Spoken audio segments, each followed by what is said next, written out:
કેમ છો? મજામાં? સુવાક્યની દુનિયામાં, સુવિચારની દુનિયામાં આપનું સ્વાગત છે. મારા મિત્ર એવું કહેવાય છે કે જ્યારે આપણે ક્યાંક અટકી જઈએ છીએ ત્યારે થોડું વિચારીને આગળ વધતા રહેવું ખૂબ જરૂરી છે. આવી જ કોઈ વાતને સુવિચાર તરીકે હાબેલ ટીમે ખૂબ સરસ રીતે લખ્યું છે. આજનો જે સુવિચાર છે તેનો વિષય છે કાર્યો, એક્શન્સ. હાબેલ ટીમે લખ્યું છે કે જ્યારે તમે અટકી ગયા છો એવું લાગે છે ત્યારે શરીરને મૂવ કરો, શરીરને હલાવો, કારણ કે કાર્ય જ છે, એક્શન જ છે જે સૌથી વધારે આરામ આપે છે. મારા મિત્રો, વાત ખૂબ જ સીધી છે, ખૂબ જ સરળ છે, એટલી જ મહત્ત્વની છે. અહીંયા જે વાત છે તે એક્શન્સની છે, કાર્યોની છે.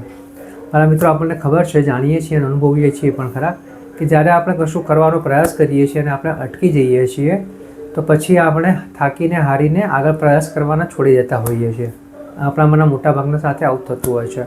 પરંતુ અહીંયા જે વાત એવી છે કે જ્યારે આપણે ક્યાં અટકીએ છીએ ત્યારે આપણે કાર્ય બંધ નથી કરવાનું, પણ થોડી વાર વિચારીને એને આપણે અલગ કેવી રીતે કરી શકાય, આપણે શું ભૂલ કરી છે તે વિચારી શકાય.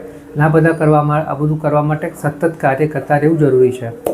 જો આપણે કાર્યને સાઈડમાં મૂકી દઈશું તો આપણે અટકેલા જ રહીશું અને આપણને ક્યારેય તેમાંથી બહાર નીકળવાનો માર્ગ નહીં મળે. તો બસ મારા મિત્રો, વાત ફક્ત એટલી જ છે કે શરીર હોય કે મન હોય, સતત કાર્યશીલ રાખવું ખૂબ જ જરૂરી છે. કારણ કે એકવાર જો શરીર અથવા મન જો અટકી જશે તો પછી તેને પાછું કાર્યશીલ કરવું ખૂબ અઘરું બની જાય છે. તો બસ વાત એટલી જ છે કે હંમેશા કાર્યશીલ રહીએ, હંમેશા ગતિમાં રહીએ, હંમેશા કામ કરતા રહીએ. પછી તે માનસિક કામ હોય કે શારીરિક કામ હોય, પરંતુ તે આપણા જીવન વિકાસ માટે, આપણા પોતાના વિકાસ માટે, આપણી સાથે રહેલા અન્ય લોકોના વિકાસ માટે પણ એટલું જ જરૂરી છે.